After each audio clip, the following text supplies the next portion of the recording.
We have this 100-year process, 1450 to 1550, and it culminates in this kind of spiritual revolution. This is the Enlightenment period. We're in one of those periods right now, the end stretch of the current Pluto-Neptune cycle. Pluto and Neptune are about to start making exact sextiles for the final time in this cycle, and they'll do it between 2026 and 2032. The next few years could really be characterized by what will be looked at as the Second Cold War. There's a lot of doom and gloom in the air, but the fact that these cycles in their waxing phases, it does suggest that we can be hopeful about the coming years. We may be coming into contact with other entities. This phenomenon does seem likely to be rising in consciousness a lot. The next kind of level up is really the precessional 26,000-year cycle. There are two major takes on how the Yuga cycle fits into precession. Now we're reaching another one of these conjunctions, and something that I've been looking at, which I think is very interesting, is that the past can teach us everything we need to know about the present and the future. And that's really what I'm focused on doing. That's my, as you know, my catchphrase, and that's what I spend almost all my time doing. I'm researching history and what's gone in the past to understand the patterns that we're living through now and where things might be going. And in the years of my studies of astrology, I've kind of really seen how there is actually a structure to history. There are rhythms to history, and there's a kind of hidden structure. It can all look like chaos, but if you study the deeper patterns, you can see that actually that it's not chaos. There is structure, there is sort of deeper strands of meaning running through history and right through to the times that we're living in now. And so for me, I find this kind of work really helpful for kind of anchoring into the moment and dispelling the sense of chaos that you might get if you're just kind of watching world events unfold and thinking, why is this happening now? There are answers to those questions, essentially. Yeah, it's interesting because when you refer to patterns, I'd love to sort of unpack some of the larger patterns that you do see generally playing out. But then also, I just wanted to also get like a psychological sort of conversation in there with you as well, because sometimes when you refer to patterns and they're happening, people tuning in could feel like, oh, like I'm subject to the pattern. But then also, yeah, like, are we just playthings of the gods in some way? Or what's the right dynamic psychologically to approach these patterns with as well? I think a good way to think about it is it's kind of like weather. You know that winter's coming every year. I can see that you know that, and you're dressed for it right now. And so, you know, you might suggest that's kind of similar to these astrological cycles, right? Nobody's forced you to dress for winter, but you've chosen to do it because you understand what the conditions are like and that that's a sensible thing to do. So the phrase is, the stars incline, they don't compel. So they give us a kind of sense of the general conditions and perhaps how people might behave in a certain situation, but it's not as definite as you know, sort of chess pieces, as you say, marionettes for the gods, and that there's absolutely no room for us to play creatively with the weather, let's say. Of the patterns, what are some of the ones that you're most fascinated by? Is it like the larger, the more interesting, or is it, you know, the particularly unique ones that really stand out to you? It is. I have found myself in my astrological studies really drawn to big cycles that last thousands of years, hundreds of years. I don't really know why that is, because there are a lot of ways you can approach astrology. There are as many approaches as there are astrologers, really, and each astrologer's approach tends to reflect something about them and their consciousness and what they're focused on. But for some reason, I've been drawn to these big patterns of history. And so one of the major ones, and one of the cycles I've talked about most on my channel, is the synodic cycle of Pluto and Neptune.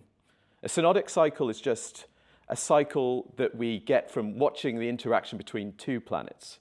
So a synodic cycle begins at a conjunction of those planets where they kind of meet. Synod comes from Greek, right? It means meeting. So the planets meet in the sky. They form their conjunction, and it's almost as if they're meeting and saying, what do we want to bring forth in the world over the course of our cycle? So the cycle begins at the conjunction, and then the planets follow their path around the Zodiac, and the faster moving planet races ahead. And so over the course of that cycle, the planets make these, they make their aspects. These tend to be moments when we see manifestations of what the cycle has promised. And so this Pluto-Neptune cycle, it's a 500-year cycle. And I've been studying this cycle and looking at how sort of really deep trends in history, particularly those that sort of have to do with the intersection between belief and power. Belief and faith, these are Neptunian things, and power is Plutonian. And this cycle seems to tell us really interesting things about where the world is heading and the kind of, who holds power in the world and how do they govern the world and those kind of themes. So this 500-year cycle, it's incredibly interesting because the way it works is these two planets, they meet every 500 years. And each time they meet, they move a little further through the Zodiac.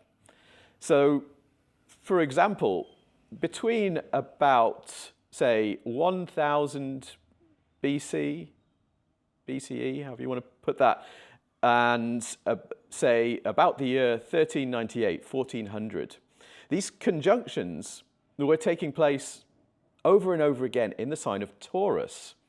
Now, Taurus is a sign, it's an earth sign. We can think of Taurus as almost like a field. It's about harvesting the bounty of the material world. And this period, if you look at most parts of the world, by the end of these conjunctions happening repeatedly in Taurus, we have kind of feudal systems all over the place, right? Most people are agricultural workers. They're bonded to the land. Almost literally, they're kind of forced to work on the land, and that's kind of just how their lives go. And then there are kind of hierarchical structures. Obviously, not everybody's doing that. You have your kings and priests and so forth. But this is kind of the basic pattern in most parts of the world. And then these conjunctions in 1398 and 1399, they move into Gemini, the sign of the twins. This air sign, this fast-moving, communicative sign. 1440, 1450, right? The printing press is invented in Germany by Johannes Gutenberg. And it's this device, this technical device that has to do with communication. And it completely changes the world. It instigates the birth of mass literacy over time.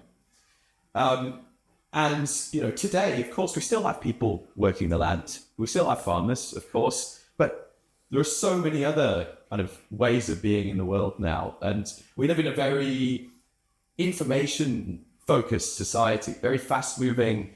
Pretty much everybody can read. Almost everyone on the planet, now can read. And so you just see these kind of really big but clear changes in history. Marked by this cycle. What happens is these conjunctions move into Gemini, and suddenly we see mass literacy. We see all these kind of, see the birth of the information age, essentially. It's really fascinating seeing how that happens. What's really interesting is that we're now in another one of these Gemini cycles, which began in the late 19th century. So the period of the 1880s to the 1890s, so important to understand and so important to study, I think, because the world that we're living in now kind of emerged at that time. Like the trends, the technologies, you can look at the things that were coming out at that time and just see the birth of the modern world. We have radio invented, we have cinema, We have, even the British built this kind of global telegram network. It was called the All Red Line. And it's just this like proto-internet, right? It's an electronic network that covers the entire planet. First time it ever been done, or at least maybe in recent thousands of years it's been done. Maybe things have been done in the ancient past, but this proto-internet appears. And all you can, an astrologer can look at that period and say, well, that's really interesting because we've got this big conjunction happening. And what we're really seeing at that time is the emergence of a kind of global consciousness of like instant connection. That's where we are now. That's the world that we live in now. So I've spent so much time studying this cycle because that just kind of scratches the surface. You can see so many trends, so many things that we're dealing with now, whether it's the birth of AI or threat of nuclear weapons or the UFO phenomenon. You can trace all these things back to that period of the 1880s, 1890s. And also the spiritual revolution that I think, are going through now as well. It was a massive occult revival at that time. You had the Theosophical Society emerging. We had many other magical and spiritual societies kind of coming into being at that time. We had big exchanges between East and West in terms of their philosophy and ways of seeing the world.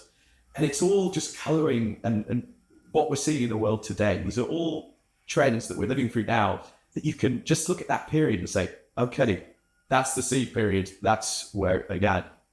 You mentioned that the 1880s to the 1890s is was a real seed point, and I'm really fascinated by this. Primarily because I've got some personal interest around it. I've actually got two yods, one in my chart, in my own chart, one that points to Neptune, another one that points to Pluto, actually. So both planets really fascinate me just on a personal level. But one of the interesting things about that is you also mentioned that the synodical cycle is a 500-year cycle. So why is it that it's so important right now? Because we're not really 500 years in from the 1880s or the 1890s. What is it about this moment in time that sort of rears its head in the way that fascinates you? So what is it about this moment that's so interesting? Well, to understand that, you have to understand a little bit more about this interesting Pluto-Neptune cycle. And one of the things about this cycle is that Pluto has an extremely elliptical orbit. And what that means is that there are certain times when it's moving around the zodiac at about the same speed as Neptune. And so there are two periods during this 500-year cycle when Pluto and Neptune are moving at the same speed around the zodiac. And what that means is that they go into aspect and they stay in aspect for about 100 years. Oh, wow, they hold hands for quite some time. Yes, exactly. And they do it twice in the cycle. Now, if we look back at the last cycle, they did this from about 1450 to 1550, something like that.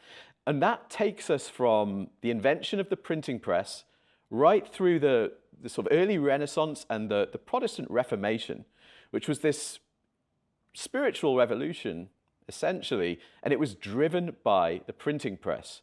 So we have, Martin Luther nailing his 95 Theses on the door of Wittenberg Church. He's protesting against the corruption of the church, and he's saying, we need to go back to basics with our religion. We need to focus on scripture. Sola scriptura is his kind of phrase. So he was saying that we need to focus on what we can read from the Bible. And the printing press enabled Luther's translation of the Bible and all these kind of pamphlets that are getting written that are kind of pushing for change and criticizing the church. It's kind of very much like our present day, right? Pamphlets then, tweets today. It's similar. And so we have this 100-year process with this long waxing sextile, 1450 to 1550, and it culminates in this kind of spiritual revolution. There's a second time when this happens in the Pluto-Neptune cycle, which is the waning trine.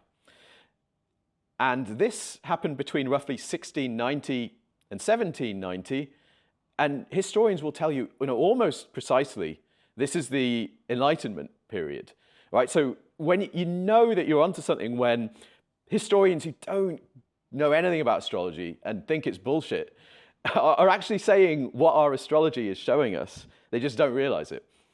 And at the end of this long waning trine, we have these big revolutions, right? We have the French Revolution, we have the American Revolution, we have these new kinds of state coming into being who are overthrowing the idea of the divine right of kings and are saying, everybody's equal and giving sort of universal rights and so forth. Obviously that this is a kind of idealized vision of things, as things are more complicated and of course in reality. However, what we see is that basically we have this 100-year period, then we get to the end and there's this kind of revolution that somehow the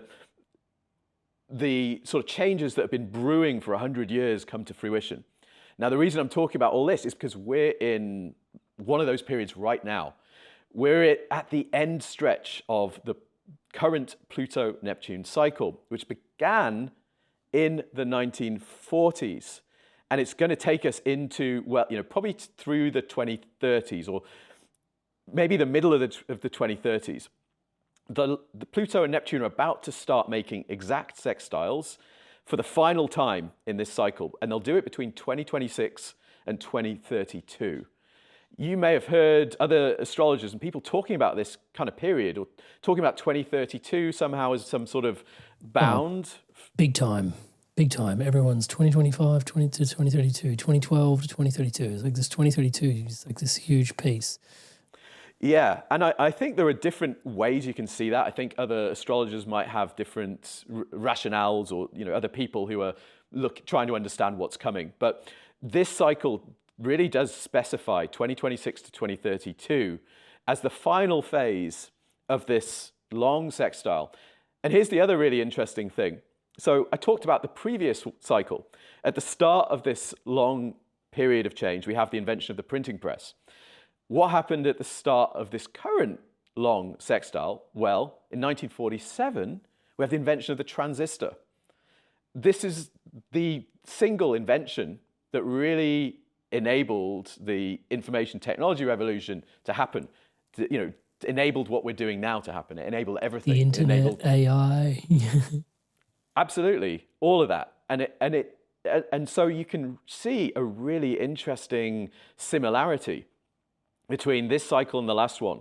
At the start of the long sextile, at the start of this long process, we have the invention of a information technology device, right? The last one we have the printing press. This one we have the transistor.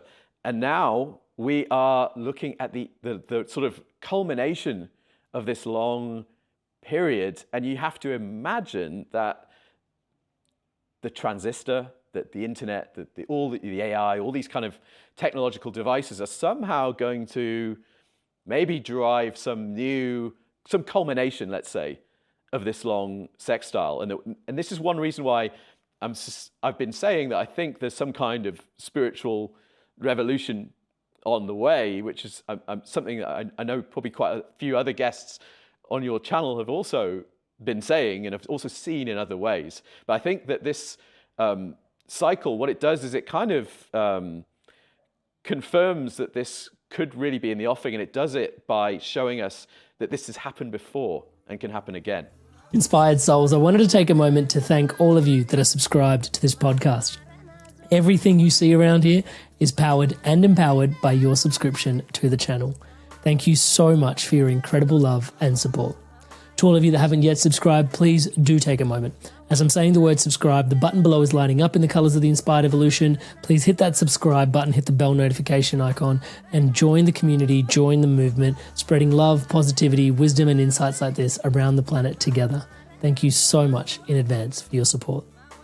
And if you're ready to dive in even deeper, just a friendly reminder, we recently hit 250,000 subscribers and we're giving away access to the Inspired Evolution Community Circle online. Join our community platform, guests like Dan coming on every month to share their insights. And also you can ask your questions directly of Dan in a Zoom call. I step out of the way. You literally get your own time and space to have these interactions with the guests. Once a week, we gather, we meditate, Q&As, we discuss podcasts, insights that are coming up. Community members are offering community offerings in the space as well. There's a lot going on. You can check it out we're giving it away at the moment as thank you for all your support, for all our hard work that goes into growing the channel together. So thank you so much.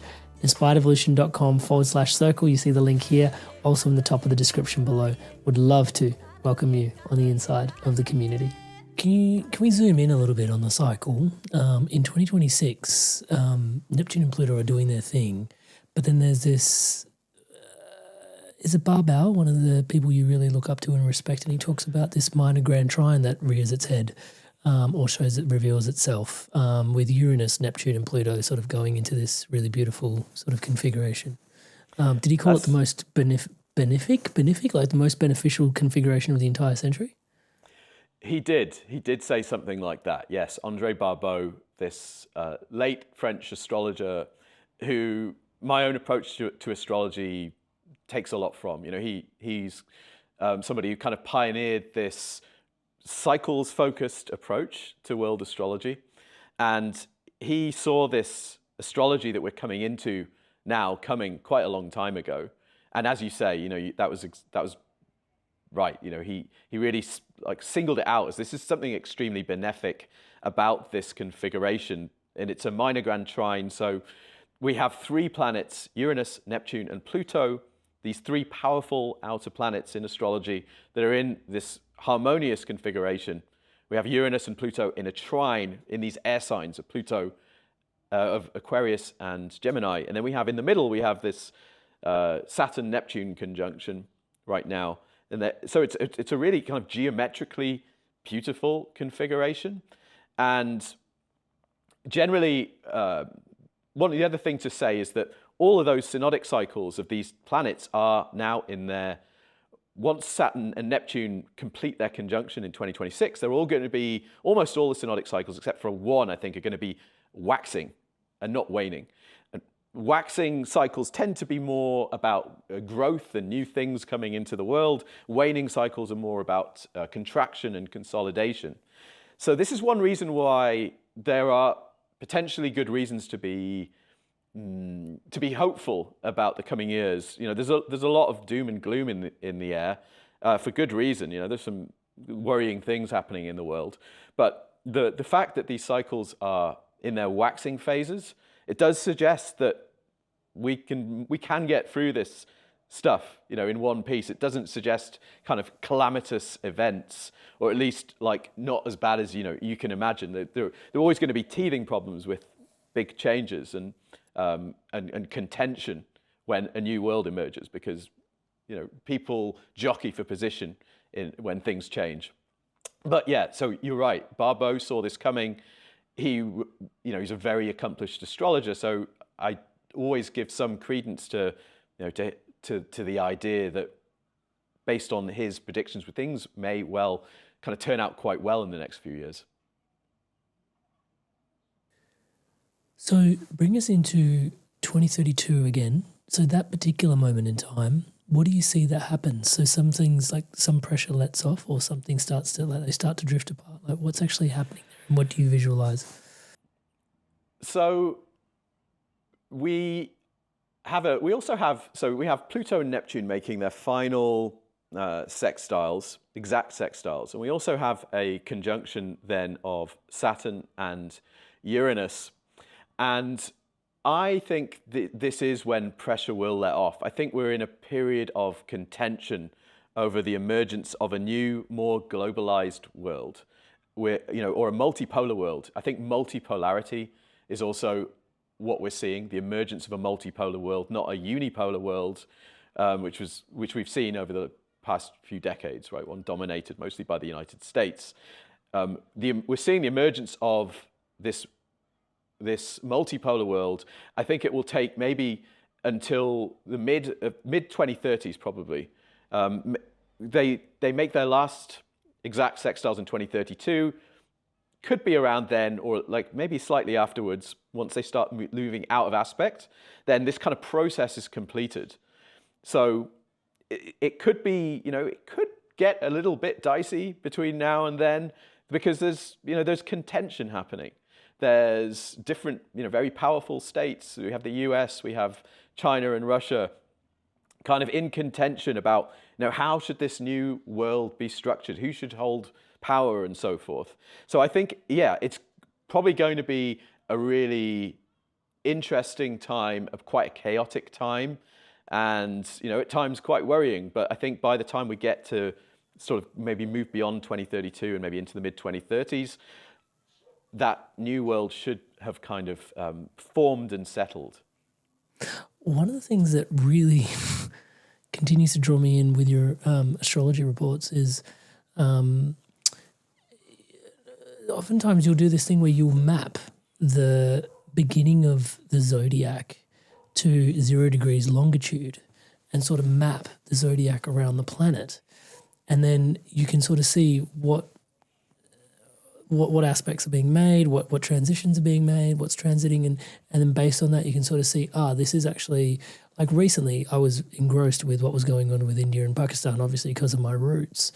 And then I remember, I think I've seen that predicted somewhere, and then it was like, actually Dan had mentioned that things are actually coming on. Like, can you talk to us about what's actually going on there a little bit as well? Because as you're sort of sharing this stuff, you can actually even see where the sort and power seats and struggles and change seats and struggles actually map to in the world as well. And it's really interesting.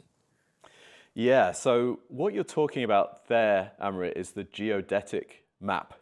And as you say, it's a technique that maps the zodiac onto the world map.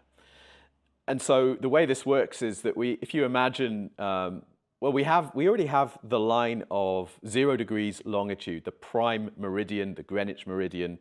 So when we're looking at maps, we have a 0 degree longitude at any place on that vertical line, if you imagine that going through the map. And so we say that is 0 degrees of Aries. Then if you move 30 degrees to the east, then we say that 30-degree east line is 0 degrees of Taurus. And we do the same thing and map the entire zodiac onto the planet. And so this gives us a way of understanding some places that are likely to be affected when planets change signs, or where eclipses are taking place as well. This is another way that this plays out. So I'll give you an example based on what you just said and why So I had my 2025 forecast, and I was looking at Uranus changing signs into the sign of Gemini, right, which is something that just happened, right? 7th of July, Uranus moves into tropical Gemini. All the outer planets have been changing this year, but you said actually this is probably one of the most significant changes of the lot of them. Sorry, just wanted to throw that in there. Well, I would say it's as significant. It's certainly, up there. It's when any of the 3 outermost planets change signs, it's a big event. Now, Uranus was in Taurus since 2018, and if you look at the zone of Taurus, if you look at the geodetic map, and this is something that I've shown quite a few times on the channel, you'll see this big zone of the world which takes in Eastern Europe and through into Russia. It takes in a lot of the Middle East and a lot of Africa. And if you look at the places that have experienced wars in the last few years, we have Ukraine, of course, we have Gaza, Israel, we have Iran. We've also seen conflict in Sudan, Yemen, and these places are all in this Taurus zone. And Uranus is a very disruptive influence, right? It's not always kind of, bringing things like wars and sort of death and destruction, of course. It does a lot of different things. But on the world stage, it does seem to bring this very disruptive influence, which can manifest in certain places as war. And what I saw is that Uranus is going to be moving into the Gemini zone, and the Gemini zone is just the 30 degrees that are further to the east of the Taurus zone that's been affected since 2018. And you look at the Gemini zone and you see the Indian subcontinent, you see India, Pakistan, Bangladesh, Afghanistan, the Stans, they're all in this region.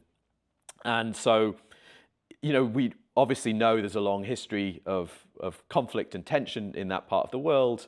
And so this was one reason why I was looking at that and thinking, Uranus moving into Gemini, it's probably going to bring some kind of disruption, tension, conflict maybe to that part of the world.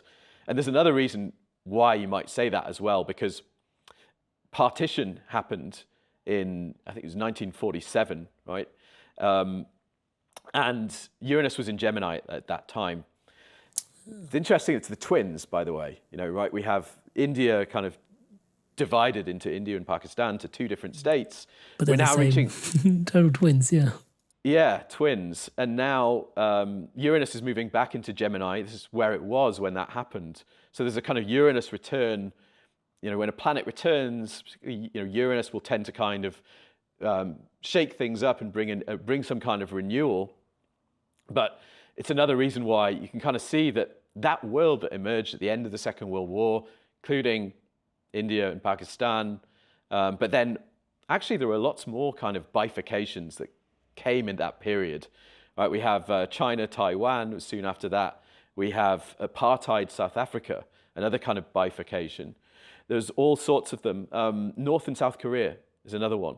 These kind of pairs or twins or bifurcations. And then, of course, the big one was the Cold War as well, where the whole world is kind of split in two. So there were all these splits and bifurcations at that time, the end of the Second World War, the aftermath. We're sort of reaching this time where that world that emerged then is kind of being, I think, renegotiated. And that's kind of what we're looking at over the next few years. So it doesn't mean deterministically that we can say exactly what's going to happen.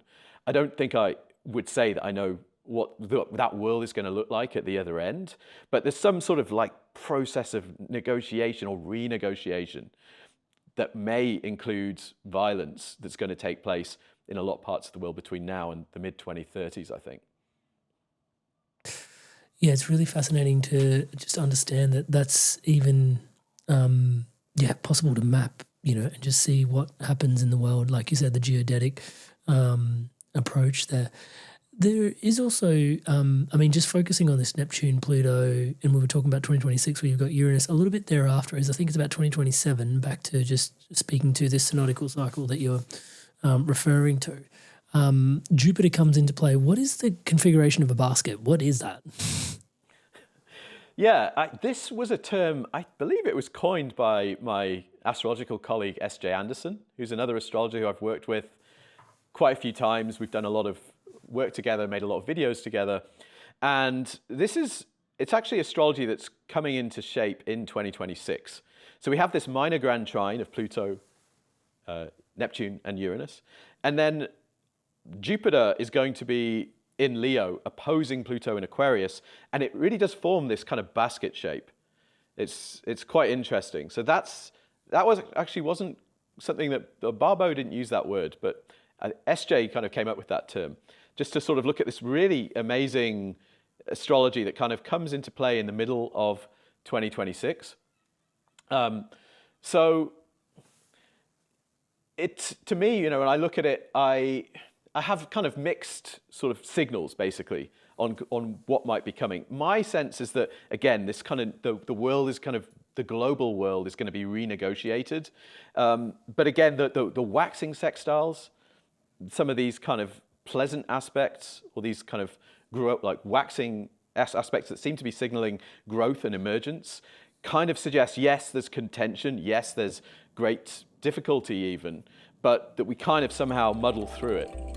This podcast is brought to you by my one-to-one mentorship. The podcast is designed to inspire your evolution onwards, upwards, and inwards. And if you're ready to dive in even deeper and evolve your career, your leadership, and business in a conscious direction, and you believe that alignment to your purpose and your soul's direction is the only way to truly thrive into your highest potential, and right now you can feel that guidance, mentoring, and coaching would be of support, then my one-to-one mentorship, coupled with our incredible conscious group masterminds, is here for you. Thousands of people have evolved through my mentoring over the last 10 years.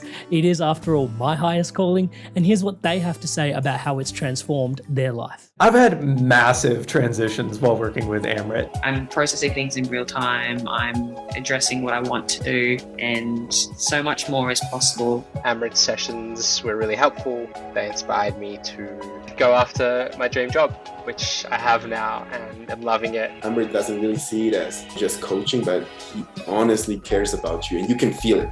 That's just priceless. I just love it. If you're looking for someone to help you evolve as a person, hands down, Amrit. So if you're ready to dive in even deeper to take your inspirations and truly evolve, then make your way over to my website at amritsandu.com. I'll put a link in the description below.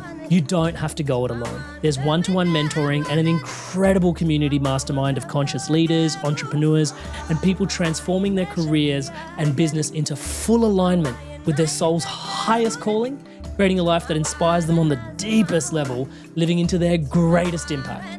And as many of you know, connection is my highest value, so I'm looking forward to connecting with you. Use the button below, use the link below, amritsandu.com/call. That's AMRIT, Sandu, SANDHU.com/call. It's on screen for you now. And if you follow that link, you'll be able to book in a call directly with me. I'm looking forward to connecting with you. So go on, I'll see you there. It's interesting looking at the prophecies that get laid out. I think one of the things I love the most about your channel is also the fact that you always, hey, I don't know if it's really like the prophecy is going to happen or not, and like who can say, but then also your data is supported so much by, it's literally like watching a history channel at times. I'm not sure if you're aware of this. Like I've learned more history from watching your channel than I do watching history channels at times. It's really, really, and it gives you so much ground to sort of lean into in terms of understanding the essence of what's coming. There's this thing that you said recently that actually, and it just caught me off guard, which was like, actually, sometimes when big prophecies are predicted, it's almost like a cosmic sort of law or a joke, which is like the big prophecies actually don't come true because now they're in everybody's mind and it's like, gotcha. But it's actually the ones that sort of fly under the radar that make it through. That really, I found that really interesting when you said that. Yeah, it's something I've noticed because I don't know about you, but I can't really think of many kind of huge events where there was kind of a well-known prophecy of it happening. It happens all the time that people that, after something big happens, people go through things that, all the kind of psychics and astrologers and channels and different, people in that kind of space have been saying, and then you'll find kind of, oh yeah, that person did see it coming. But it's never like we're all expecting it and then it happens. And my sense is just that that's not really how the cosmos is supposed to work. And I was saying that in reference to this tsunami prediction, right? There was a Japanese psychic, comic book artist, manga artist, who wrote this comic book where she detailed some of the things she'd seen in dreams over the years and did actually successfully predict the 2011 tsunami. She had that in her manga comic that was published a lot earlier. And people saw that afterwards and were like, wow, she really predicted that. And she has predicted another tsunami for July. In particular, I think it was 5th of July, but then I've also heard that she just said July 2025. And a lot of people were talking about that. So, I do try to kind of take note of what's being said by different people and what's swirling around the zeitgeist, and then kind of looking and seeing, is this possible? And I really, obviously, goes without saying, hopefully this prophecy doesn't happen, and I have this feeling that it's just not how the world is supposed to work. We're not all supposed to kind of know that something's coming and then it comes. It also brings to mind this idea, which I heard once, that there's supposed to be a curse on astrologers. And the curse on astrologers is they are never supposed to be able to get everything right. There's this curse put on us so that no matter how well we work or how rigorous we do our calculations and study patterns and so forth, we have to get things wrong sometimes. And that's how the cosmos is supposed to work. We're not supposed to know what's coming. It's kind of inherent in the nature of being in this reality, I think. We can have a sense, though, and we can have an idea of the shape of things, but to know exactly what's coming is not our lot. I also found your take on what's coming in terms of, because we've been talking about information, like a lot of Gemini, things are shifting. And yeah, there seems to be, in general, like yourself and other astrologers are referring to more and more like contact. becoming a bit of a thing and I know it's been one of your fascinations for the longest times. And maybe I should just give you some space to talk about it, because I find your approach really, really interesting to what you believe is happening. Yeah, this is definitely one of my pet obsessions. And the reason for that, the whole reason why I talk a lot about the UFO phenomenon, is that I've done this study of cycles, which really does seem to tell us that actually this phenomenon is going to grow in consciousness. I almost said, that UFO disclosure is coming, but I held back because I don't really want to. I don't want to focus too much on the idea of UFO disclosure, which seems to imply that kind of governments are going to, or the president of the US is going to stand on a podium and say, yes, there are aliens, and yes, we're dealing with them. I'm not sure that that's how things are going to happen, but somehow this phenomenon does seem likely to be rising in consciousness a lot. In other words, that we may be kind of somehow coming into contact with other entities, let's say. Now, why am I saying this? A lot of the cycles that I've been studying, if you look at their seed points, if you look at their conjunctional periods, you see this phenomenon kind of making its mark in these seed moments. For example, I was talking about this Pluto-Neptune cycle, and if you go back to the 1890s, something that a lot of people who've studied the UFO phenomenon will know about is the massive wave of sightings of mystery airships. 1896 and 1897 in the US, there were hundreds of sightings of strange airships, people landing in these airships. And there are hundreds of newspaper reports of these things. This isn't some kind of urban myth or fantasy. You can see literally hundreds of local newspaper articles about sightings of the mystery airships. It's never really been figured out what these things were or who was driving them. But they came before airships were really a thing. They weren't balloons, and they were able to move quite quickly.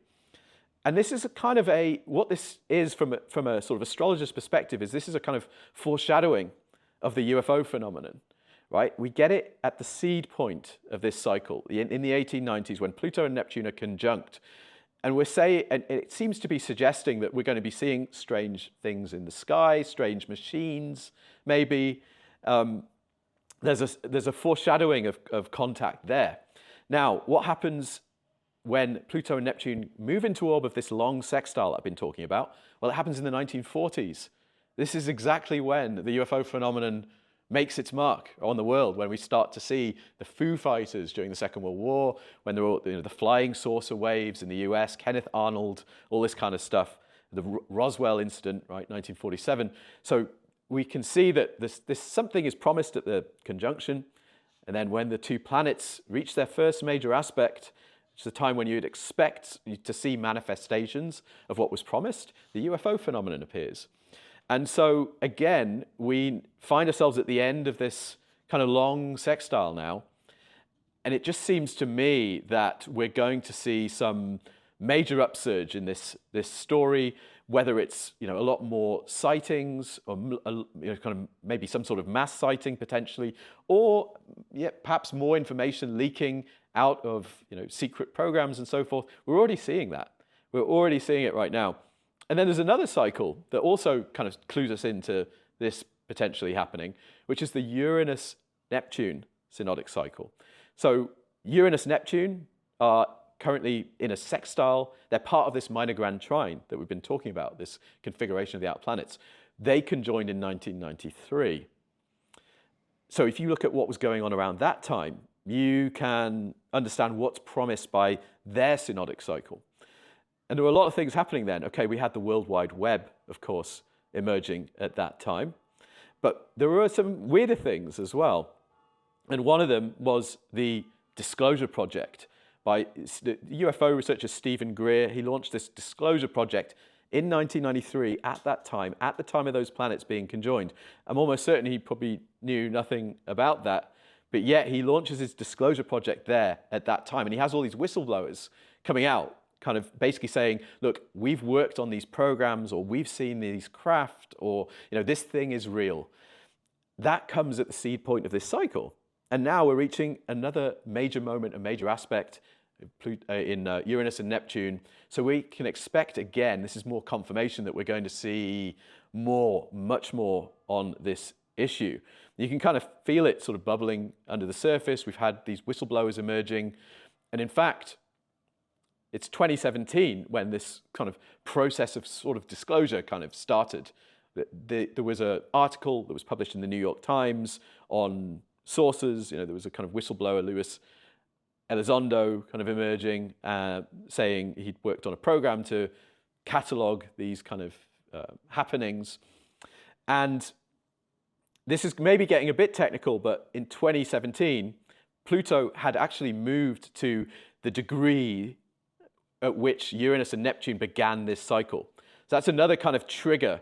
Like if a planet moves to a kind of conjunctional degree, it's almost like the Zodiac has a memory, and it will kind of bring forth what that cycle promised. So 2017, we have this kind of beginning of this sort of process of disclosure. This was also when Oumuamua, I don't know if you remember hearing about this kind of interstellar object that kind of entered the solar system. And it kind of, it was named after this, I think it's a Hawaiian deity, Oumuamua. And it was the first interstellar object that we'd catalogued coming into the solar system. That also happened at that time, 2017.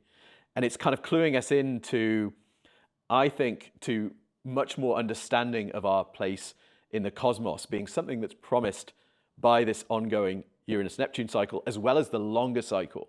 So there are all these kind of different data points that you can kind of put together. And it doesn't really matter what you kind of personally believe about UFOs. You can see that that topic is exploding into consciousness in the coming years. I think it's almost certain. And it's also interesting because that's fascinating. Thank you so much for sharing that. One of the other pieces to your awareness is potentially that it's not so much that it's out there. It's like we might actually just be cohabitating Earth with, even just creatures from folklore. Yes, absolutely. I think that if you get into this subject, you realize quite quickly that it's a lot more complicated and nuanced than you might first expect. There could well be many different things going on at once, I think. I think this is something we have to reckon with. And as you say, it may not necessarily be that we are experiencing encounters with beings from other planets and star systems, although that might be part of it. But there's also an aspect to it that clearly has to do with consciousness.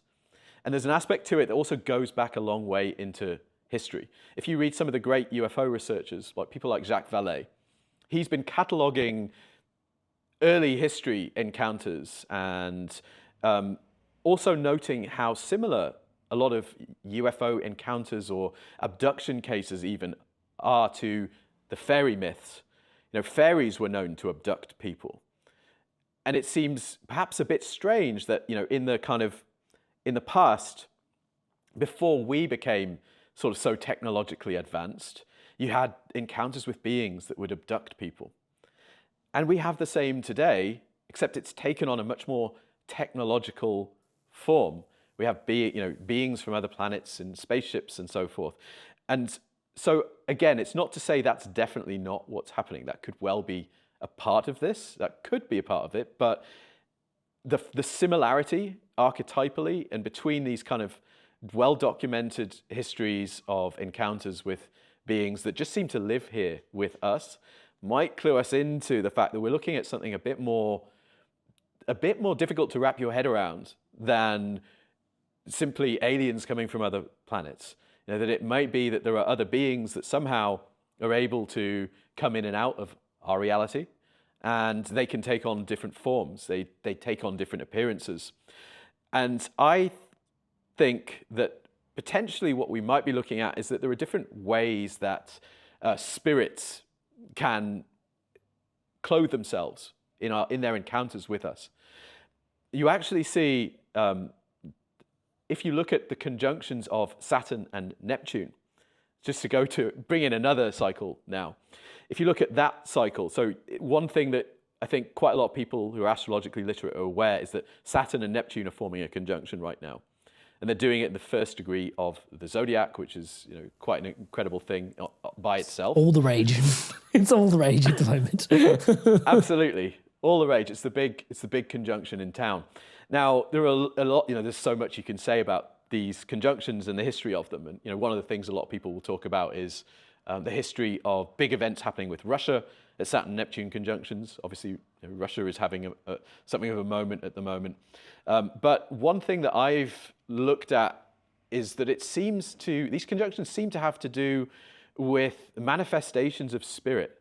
If you think about spirit and being a sort of Neptunian thing and Saturn being about concrete manifestation, then somehow these conjunctions and the cycles that they initiate seem to mark new ways that spirits are interacting with us. And I'll give you some examples. So 1952-53, we have a massive UFO wave, and we have the first UFO contactees coming forward. Right? We have people like George Adamski and George Van Tassel, 1952, and they are describing encounters with beings that are very different to the kind of aliens that we picture today. They're describing encounters with very human-like beings who claim to be from Venus quite often.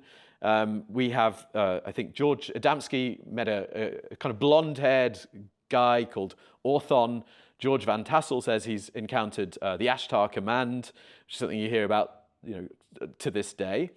And so at that time, we kind of see this kind of wave of people claiming to be in contact with these kind of very human-like beings.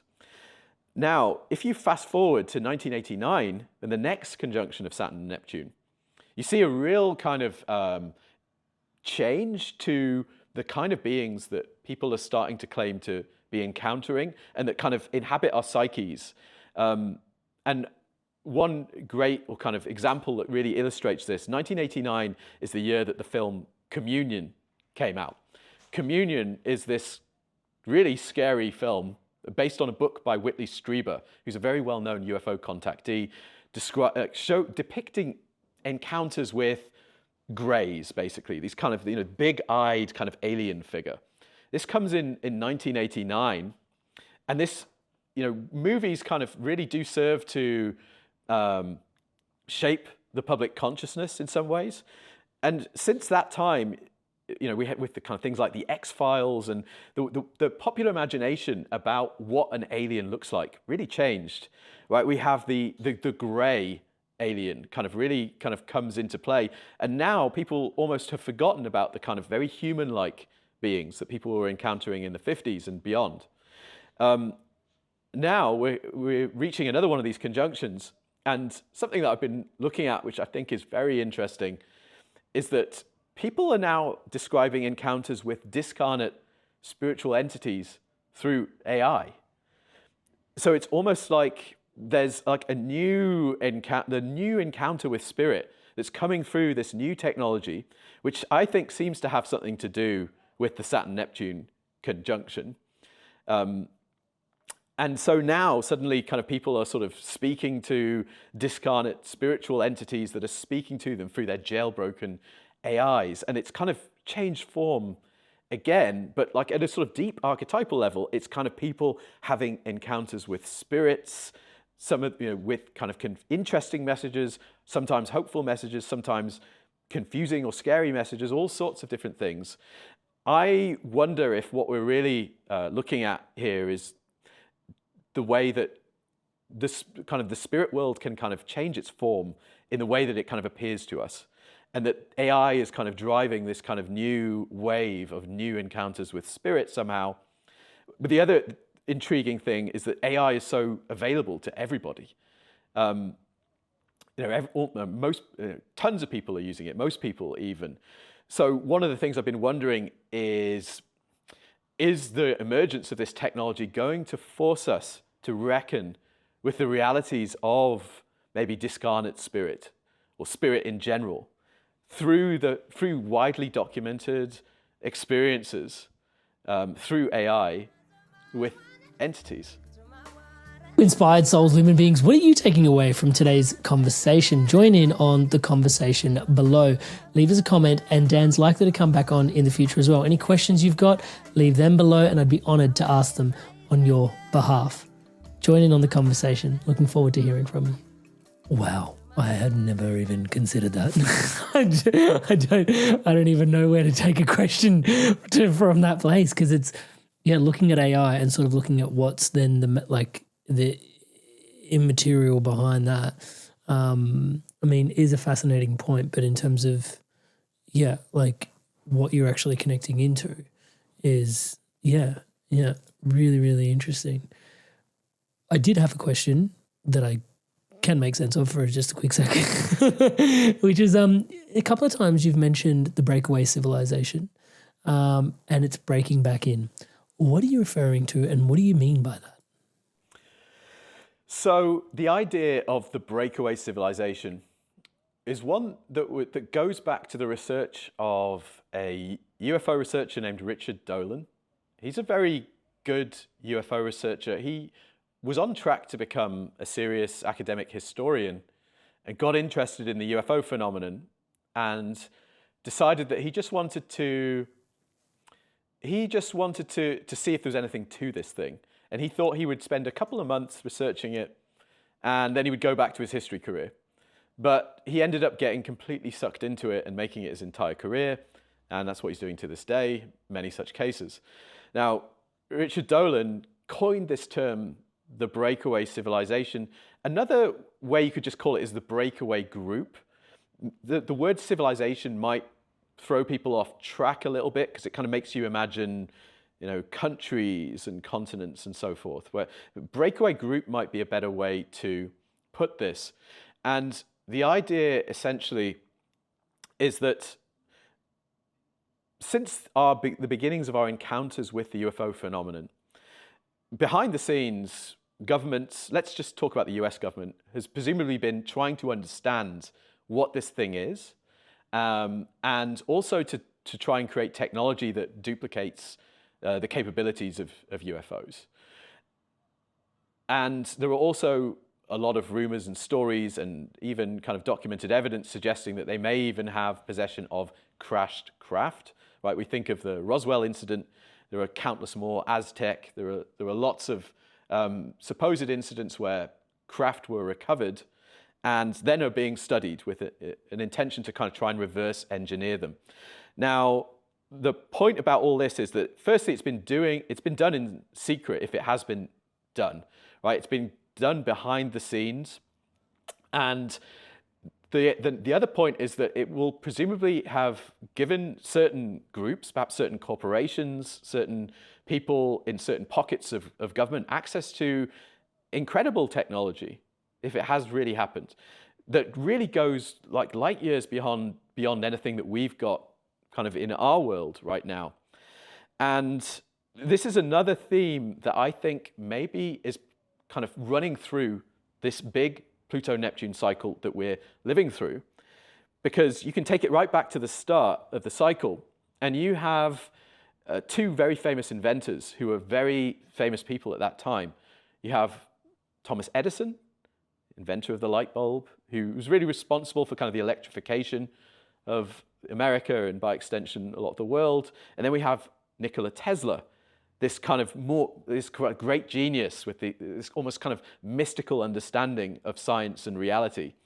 And Tesla had all these crazy ideas about different technologies that could be constructed. He wanted to make technologies that could beam power wirelessly, for example. And famously, J.P. Morgan, the big financier of the time, supposedly ran into this idea and thought, no, we can't do this. I can't put a meter on wireless power. And so Edison's model of like central power stations with metered power running through wires won out in the day. But essentially we have two very different sciences kind of competing for superiority. And there are lots of hints and suggestions that other kinds of science are possible. and that perhaps that some of it is maybe being kept back or concealed by, let's call it the breakaway group, people who potentially have access to things that can do incredible things, that can kind of, you know, cross the planet in an instant, and potentially even have access to other kinds of power generation technologies. So the idea of this breakaway civilization, this is kind of a term that Dolan coined, basically to suggest that there could be this parallel kind of stream that's going on, parallel stream of technological development that's being done behind the scenes, and that, you know, we're not necessarily privy to. And then other researchers, one of them notably Catherine Austin Fitts, who was a US government official, financial specialist, has noted that, you know, huge amounts of money have potentially been going astray in government budgets, and wondering, where is this money going? And the suggestion is that this money might be going into the covert development of advanced technology, of things that we're not privy to. Now, the idea, you know, the breakaway civilization breaking back in, potentially, let's say that this is all true, that this is not smoke and mirrors, and that this stuff is really happening, because, you know, we have to be a bit cautious. But if it is, it could well be that if you wanted to reintroduce advanced technology into the world, very powerful technology, you might want to make sure that you have a very good handle on society, and that you have the ability to monitor what's going on across the world. Potentially, if there are new sources of power on the way, like what people often call zero-point energy, for example, then you might want to make sure that you're able to keep a handle on society, and you might want to make sure that you have perhaps some kind of digital system in play, which can kind of, you know, essentially, if you think about the kind of digital systems we have now, we all have phones on us, right? These are kind of recording devices, listening devices. You know, a lot of people have these worries, like, you know, are the phones listening to us, and so forth. We also have other technologies that are kind of meshing with that, like, for example, potentially digital currencies, and then AI is a kind of technology that can kind of take on the role of essentially monitoring what everybody is doing, because you could never have enough human people to do that. But AI kind of makes that job very easily. You can kind of you can collate all the information and understand what's everybody up to, what's everybody saying, and potentially, you know, kind of are people kind of trying to get access to or misusing technologies that we think are dangerous? There could also be that aspect to it. So this is the suggestion that potentially, if these technologies are going to be revealed in the coming years, that there may well have been there may be a reason why the AI kind of revolution is happening, and these digital technologies, which could very easily be used for surveillance and control, are also coming into existence at the exact same time. To try and, provide some almost like a scaffolding or an architecture to support what's also coming next ahead. Interesting. In terms of civilization in general, because you are looking at these larger patterns and time cycles, which, again, I find incredibly fascinating looking at it from your worldview. Where do you see sort of civilization, like just beyond the timelines we've been discussing? I generally find World Astrology Report, I wouldn't say you're overly optimistic, but I think there is a very healthy dose of a balance between, hey, this is potentially what could happen, this is potentially what couldn't happen, and, you know, we sort of go from there. But yeah, where do you see us sort of headed collectively over the next 50 odd, you know, years? I know it's hard to sort of say, and you always refrain from making clear, like, this is what I see definitely is going to happen. But do you have like a bit of an inkling around there? So to get an idea of where things are going in the bigger picture, you have to step up to higher level cycles and bigger underlying trends. So if you're going beyond these planetary cycles that we've been talking about, then the next kind of level up is really the precessional cycle, 26,000 year cycle, right? This is kind of one of the major cycles I think a lot of people are talking about right now. It obviously takes place over vast stretches of time. And there are a couple of ways of understanding that cycle and dividing it up into shorter periods and kind of understanding how time and consciousness and life evolve over the course of this bigger 26,000 year cycle. And the two major ways that I've looked at are firstly the astrological ages, so the age of Aquarius, the age of Pisces, the age of Aries and so forth, and the Yuga cycle from the Vedic tradition. And so I'm looking at both of those in an effort to kind of understand where things are going in the bigger picture. The Yuga cycle, there are two major takes on how the Yuga cycle fits into precession that I've encountered, and frankly, I haven't really decided which one I think is correct yet. But there are two big kind of big schools of thought. Now, the first one is basically derives from the ideas of Sri Yukteswar, who was an Indian mystic, the guru of Yogananda, who brought Kriya Yoga to the United States. And what Sri Yukteswar did in the late 19th century, actually at the time of these conjunctions that I was talking about earlier, so that's also significant, he published this book in 1894, The Holy Science, where he was seeking to find commonalities between the Vedic tradition and Christianity in the book. But in the introduction, he talks about the precessional cycle and links it to the Yuga cycle. Now, traditionally, what you'll hear about the Yuga cycle is that it's 12,000 years long, and usually that's taken to mean 12,000 divine years. And a divine year is said to be 360 normal Earth years. So it's this vastly long cycle of 4,320,000 years, which is so long that we can't really take much from that. But what Yukteswar says is he basically links this cycle of 12,000 years to the precessional cycle, and he says that there are essentially an ascending cycle and a descending cycle that move through 4 different ages of virtue and consciousness.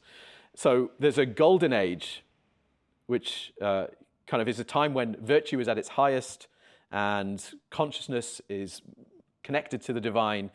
And then over the course of this 12,000 years, the cycle descends. It goes from this golden age through to this silver age, bronze age, and then down to the Iron Age, also known as the Kali Yuga.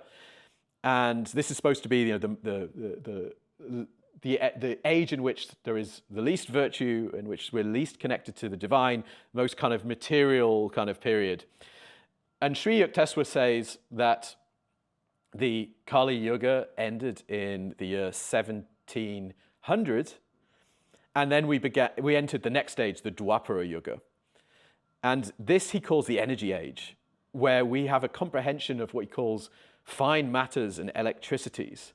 And some other people have done more work on this idea, and they've talked about this energy age and what it might mean to be in the Dwapara Yuga. And something interesting that they talked about is how it may well begin with more, self-seeking and almost kind of selfishness, in that when you what we're moving from is we're moving from a time when essentially faith and belief were controlled by kind of traditional institutions, and people kind of do what they're told and follow the laws. But then we need to move into a time when we have more agency as spiritual beings. And the initial phase of that may well be a period where there's a much more looking after oneself in the early stages of the Dwapara Yuga. Because if you look around the world, you do see an awful lot of selfishness, and you still see a lot of self-seeking, and particularly if you watch the mainstream media and stuff, that it's kind of all about making a buck and getting famous and all this kind of stuff. Self-interest. Yeah, and so some couple of writers who wrote a book called The Yugas, based on the ideas of Sri Yukteswar, they suggest that that's kind of what you expect at the start of the energy age. There's more self-seeking and selfishness, but that over time we all start to realize that my interests are your interests. They're all, we're all the same. And that if we look after each other, we look after ourselves and vice versa. And it's kind of like a sort of next stage of evolution towards, in the direction of the golden age, which would come many thousands of years down the line. So that's kind of one perspective that I've kind of considered. And it's, I think it's a hopeful perspective in that, we are ascending according to Sri Yukteswar. And then we have another perspective by another Indian writer, Bipul Dev Misra, who I've had on my channel a couple of times. And he has taken another look at the Yuga cycle and the precessional cycle. And one of the things that he told me is that he was not really convinced by Sri Yukteswar's ideas, because he has sort of suggested that if you look around the world, you do see a lot of selfishness, and it doesn't feel like this is anything other than the dark age. Well, it at least hasn't been. It's a very materialistic kind of time that we're living in. And he's also taken the assumption that if we have been living through the Kali Yuga, the dark age, then we can assume that the doctrines of the spiritual traditions may have been corrupted somewhere along the way, including the Yuga cycle doctrine. And what Bipul has tried to do is reconstruct what he thinks may have been the original Yuga cycle doctrine, and including the timing of when the different ages begin. And he's basically come to the conclusion that the Kali Yuga actually ended at the spring equinox of 2025, just gone. So both of those perspectives do suggest that we have left the Kali Yuga, and there is sort of some move towards a time when we are getting more in touch with the divine. It won't necessarily happen overnight that we suddenly enter the golden age, and that's kind of what I believe. I think things change gradually over time, and if you look at the sort of natural astronomical cycles, the way the day changes, the way the year changes, they kind of happen slowly in seasons. So that's one perspective on this big cycle. The other perspective, the other way to divide up precession is the astrological ages. The age of Aquarius, the age of Pisces, and so forth. Now, there's an astrologer whose research I really respect, who I had on my channel quite recently. His name is Terry McKinnell. He's from Australia as well. And he's done so much research on the astrological ages.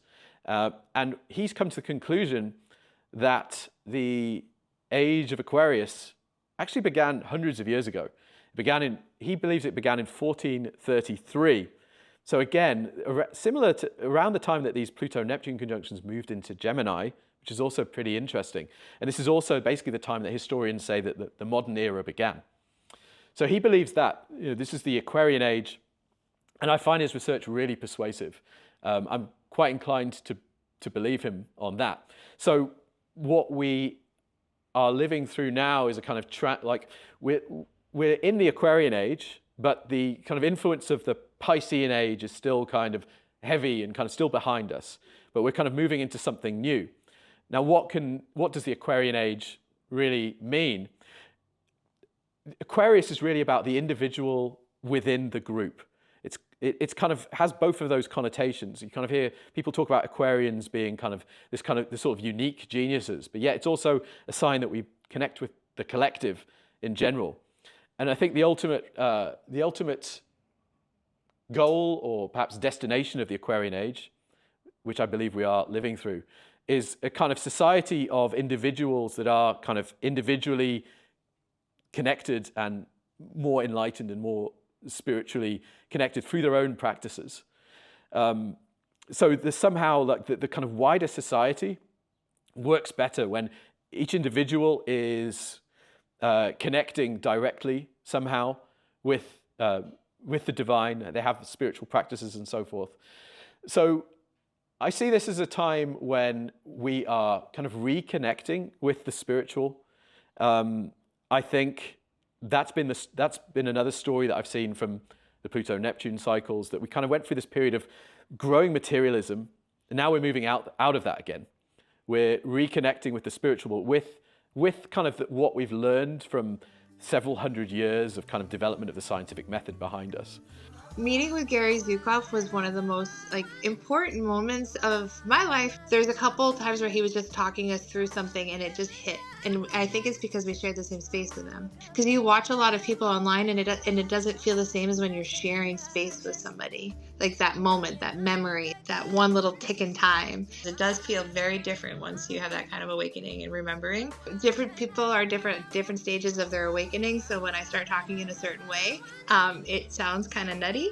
And so I can talk very freely among my circle members and feel that I'm heard and validated and welcomed. Everybody's been so nice and open and non-judgmental. We're all being brought together in some magical way. I just look forward to more connections and what we can do with it. I would say that if you're curious about joining Circle or you feel that there's a calling to a community of like-minded people, that you should click the link down below and join. And it's super easy and super friendly and very affordable. And I would definitely recommend it.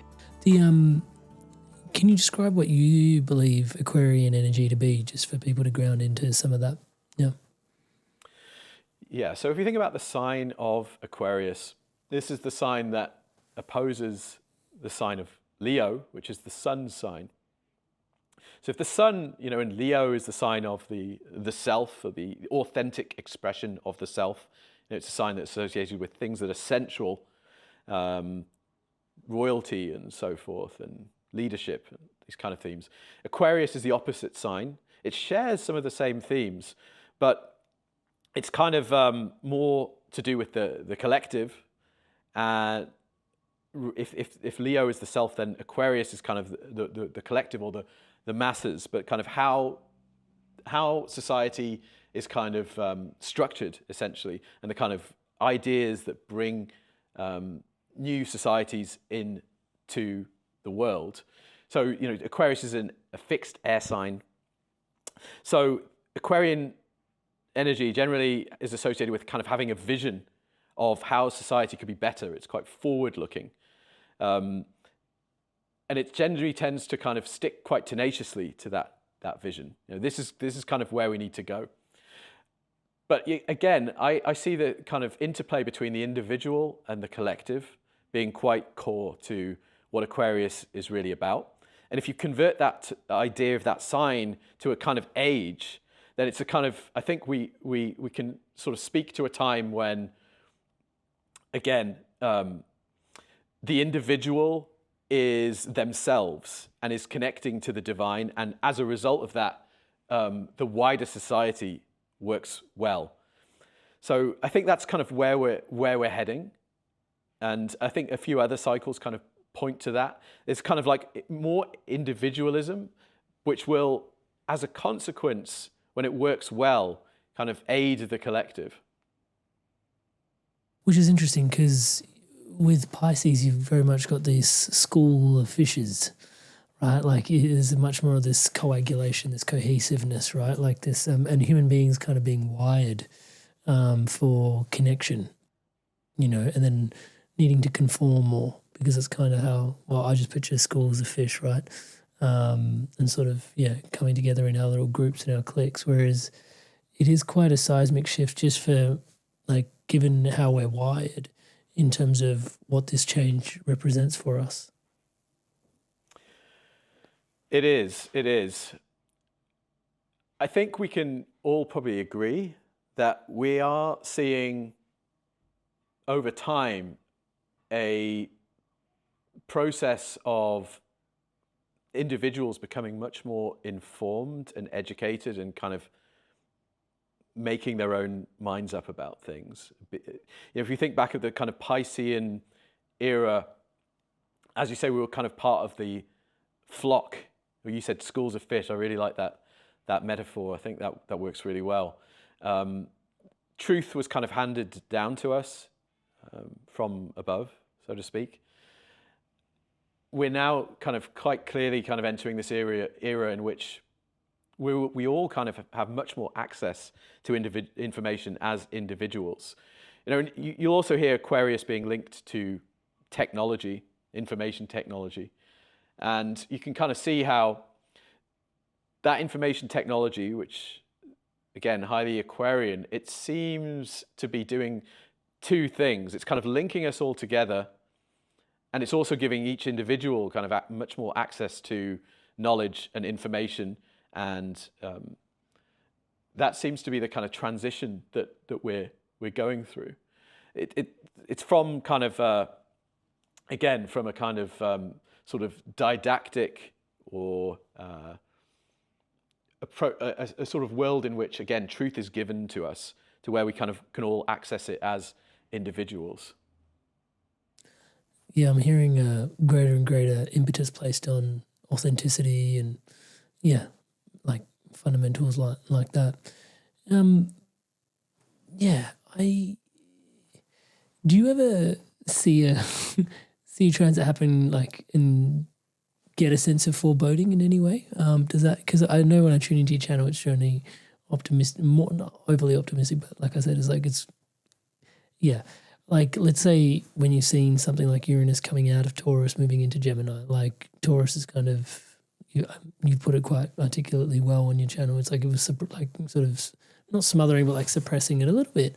And then it pops into this very open mercurial sign, moves straight into, and then just knowing the haphazardness of Uranus, and then also just feeling how expansive Gemini can be in terms of all places at once. Is there ever like a sense of like, oh, I don't know about that one? Like, do you ever get that?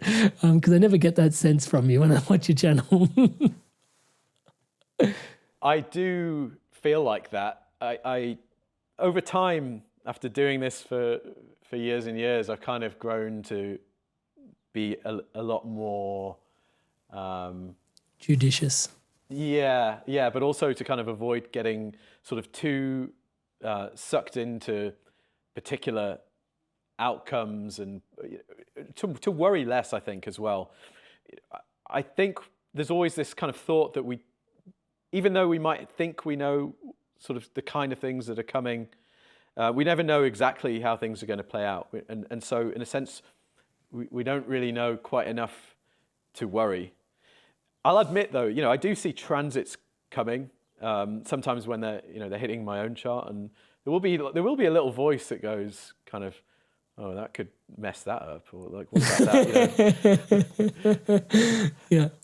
It definitely happens, but not as much. I think just from doing this so much, I think you'd go mad eventually if you worried about the astrology too much. But I do think it's something that affects a lot of people, particularly maybe in the early stages of getting into astrology.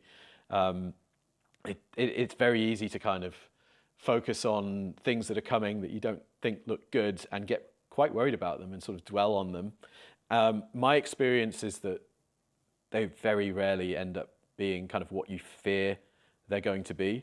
The sort of inherent creativity of the universe will always manage to surprise you somehow. Is it too naive to sort of see that even the placements that are challenging for an individual generally do leave them with quite the evolutionary upgrade? Absolutely. I think so. And I see that a lot with clients. You'll often, particularly older clients, where you can kind of see something in their chart, and you can see how that's probably going to present some challenges, some difficult events, difficult tendencies or impulses or themes that they're going to have to reckon with. And quite often you'll kind of point that out to a client, and they'll kind of say, yes, that was true, but I've learned to work with that. I've figured that out, or I've learned the lessons from that. So I personally believe in the idea that we're living in a kind of school, essentially, and that the difficult aspects, the difficult parts of our lives and charts are generally meant to teach us things. I think sometimes very difficult and almost senseless seeming things can happen to people occasionally. Even then, I wonder if it's at the sort of deeper soul level that there's something that needs to happen, or something karmic. So I tend to try and always kind of see astrology through that lens. What is this trying to teach me? And I've found that since I adopted that mentality, it's made me take kind of, or look at my, look at astrology with much more kind of composure and grace and so forth. Even when things are going wrong, astrology aside, just to kind of think, what is this trying to teach me? What is this difficult event, how's it trying to make me grow? And I think, when you're looking at astrology, to look through that lens of kind of what's the lesson here is absolutely the best way. There's as you shared that, I think I could feel, I couldn't help but reflect on some maturity that astrology has afforded me personally, which is just, I've noticed that, as you get older, more your responsibilities start to stack in on you a little bit more and more as you go on your path. It's just part of growing up and becoming an adult, right? And they can, I don't want to say wear on you, but they weigh on you, touch wood. And the interesting thing is when you can sort of make sense of it, like, get some context to it when by referencing the astrology and going, oh, okay, cool. And then when you see, it's probably going to be like this for, this period of time, and potentially things shift at said period of time. I don't know if I'm just a weird cookie, but I imagine many people feel this way. Having a light at the end of a tunnel infinitely capacitates your resilience. It does, 100%, 100%. I see it over and over again that people get so much relief from that. If you can explain to somebody that they are going through, say, a Saturn transit. You mentioned feeling, the responsibilities weighing you down and so forth. That's pure Saturn. I'm in a square right now, by the way. There we go. Right, so you're going through that Saturn square, but astrology will show you roughly how long that's going to last, and you're probably looking at that thinking, okay, I can take that, and even at a more kind of faster moving granular level, you can even do that with the moon, because you might think, well, I can't take a year of feeling like this, or whatever it might be, with a Saturn transit. But even then, there are always going to be ups and downs. It's not going to be at the same level of intensity throughout that period where you're being affected by that transit. There are going to be ups and downs. There are going to be times when the planet kind of moves away from making it an aspect and then comes closer again and so forth. But you can even look at that with the moon. Sometimes I'll look at the position of the moon and see, okay, it's in the 12th house. That's why I'm feeling bad today, and that's why. But I know that in a couple of days it's going to be moving out of that house, and it really does help to allow you to kind of bear the burdens of life and know that there is always a light at the end of the tunnel. Just to ask, I should have asked this earlier, to be honest. When you're referring to the two cycles of between Neptune and Pluto, you also referred 2026, there was a split, there was the Barnabo route, and I think we've talked about, the Barbell route, and we talked a little bit around that. And you also mentioned Cold War 2.0 as sort of this like potential bifurcation. I didn't really get an opportunity to ask that before. What happens in that instance of Cold War 2.0 in your opinion? Yeah, so there's a reason why I've been considering that that's a possibility, and obviously that's not an astrological idea, right? Loads of people are already talking about that as our reality. But if you look at this long Pluto-Neptune sextile, this 100-year sextile that began in the 1940s when the Cold War began, there was a period after about after the late 80s, early 90s, where the Pluto-Neptune sextile kind of almost went out of orb. They moved quite far away from making an exact sextile. And if you look at when that happened, it happens basically exactly when the Cold War ends, when this kind of like the intensity of this sextile kind of dies down, and you get into the 90s and the early 2000s, and the kind of world felt quite different then. And what I've seen is that as they've been moving closer together again, we see all this talk of a second Cold War between the US and China. And we also see much more talk of the threat of nuclear weapons, which is obviously, it was a major theme during the first Cold War. And it's something that people lived under for a long time. So when I'm sort of seeing what people are talking about lining up with kind of what I'm seeing the planets doing, it kind of tends to kind of point me in the direction that, okay, this might be where reality is heading. So that's one of my sort of major scenarios for what I think the next few years could look like, is that it could really be characterized by what will be looked at as the second Cold War, Cold War II. This time, the US and China being the major protagonists. And this is a kind of scenario that, one of the reasons that I kind of favor this scenario a little bit is that there can be quite a bit of tension, but it can kind of be contained. And so with these kind of waxing cycles, they can still kind of play out, even if it's under this kind of like somewhat grim geopolitical scenario that takes a few years to kind of play out. So I'm kind of hoping that if we see more violence, and we've obviously seen quite a bit in the Middle East lately, and worries of war between Israel and Iran, for example, which could bring in a lot more states.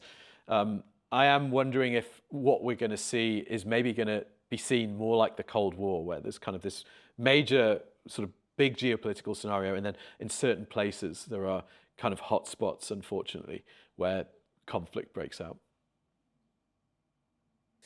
And yeah, even, I guess, zooming that back out, I think to some degree you said even if something like that does come to pass, it is in service to finally us realizing, where we need to go to from there as well. So it's not all, again, doom and gloom. It's got its place in the necessary breakdown to break through for collectively for humanity. Yes.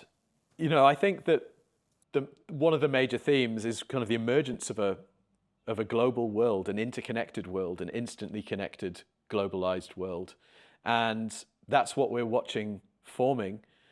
And of course, there's jockeying for position, there's negotiation, there's contention involved in that process. But it's all, again, a necessary part of the world's becoming. I'm inspired for where we're headed. Dan, for those that want to tune into more of your work, World Astrology Report, I'll put a link to the YouTube channel in the show notes below. Anywhere else that you recommend people find out more? Yes, I'm also on Substack. So you can find me, World Astrology Report, on Substack. I've recently started writing again. I took a couple of years out just to concentrate on my YouTube channel. But I've started writing again. I'm going to be publishing more on there in the near future. So that's another place. If you kind of like to read this stuff as well as watch it, then you can find me there. I'll put links to your Substack in there as well. Dan, thank you so much for sharing yourself so abundantly here with us today. It is always such a pleasure. And yeah, like I said, I'm such a fan of the World Astrology Report. Like I said, I've learned more history from watching your channel than I have watching history channels. And it's just fascinating. And one of the things that's always imparted upon me when I leave is, astrology really can be almost like a study of energy in many ways, because there's these energetics that are sort of governing what's happening at any given time, and watching back at history, like what was the energy of these two influences and, how they dance together and how they play out. And then you always seem to find these pieces of history that I've never heard of before, and they're so fascinating. It was just, always really, really interesting. The Miracle of Fatima came to me through your channel, and I was like, okay, now I've got a whole nother rabbit hole to go down to. So yeah, man, just absolutely adore the work you're doing in the world, and thank you so much for being here and sharing yourself so abundantly with us today. And of course, it is your life's work, brother. So thank you for you.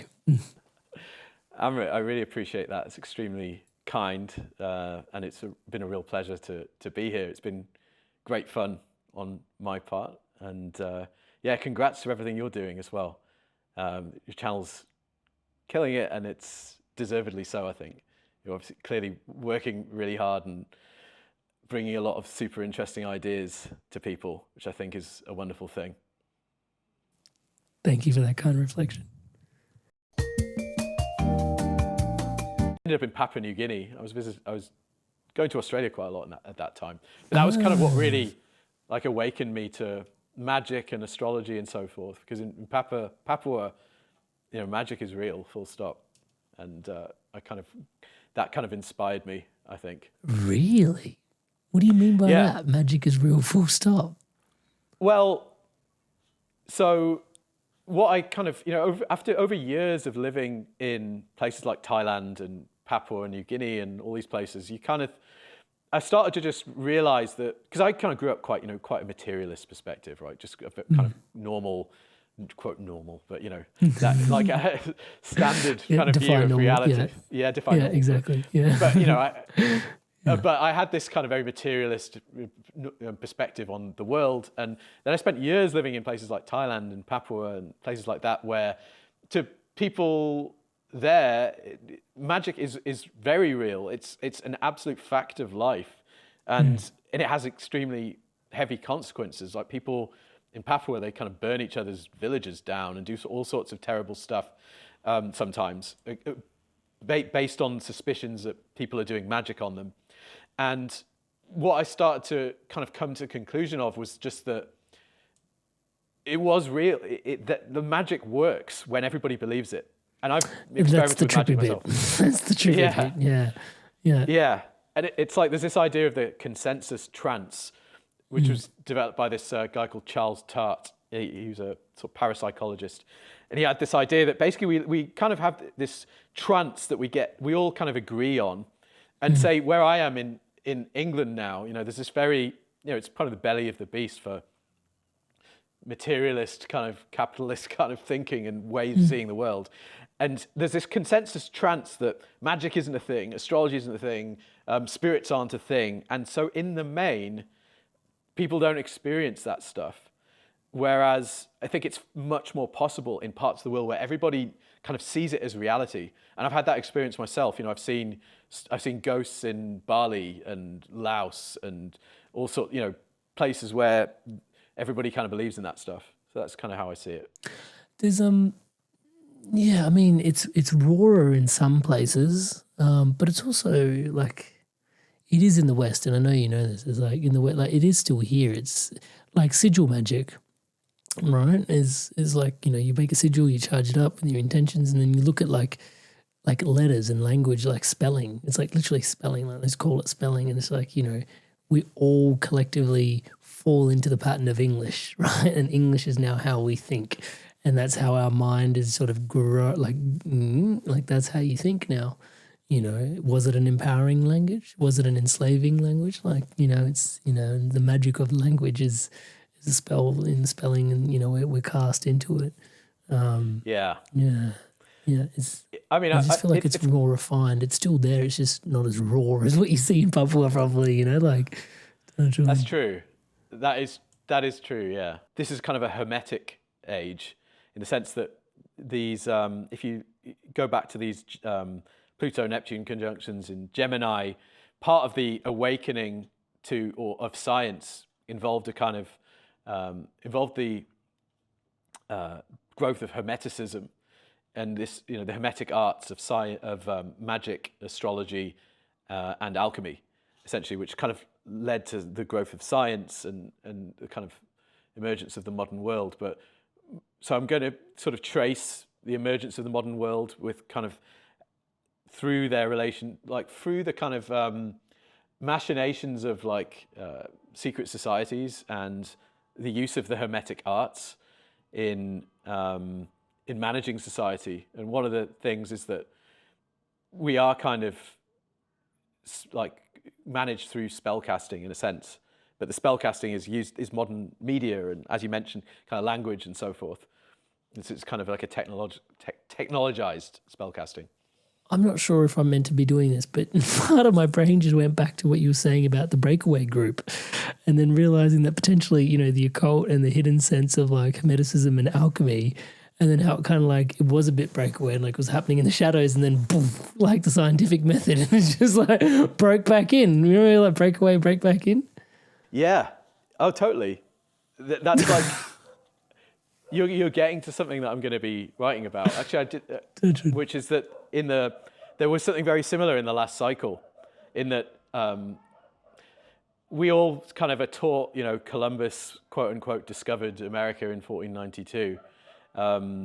And there's a lot of kind of, so let's say a lot. There is reason to believe that certain people actually visited America well before then.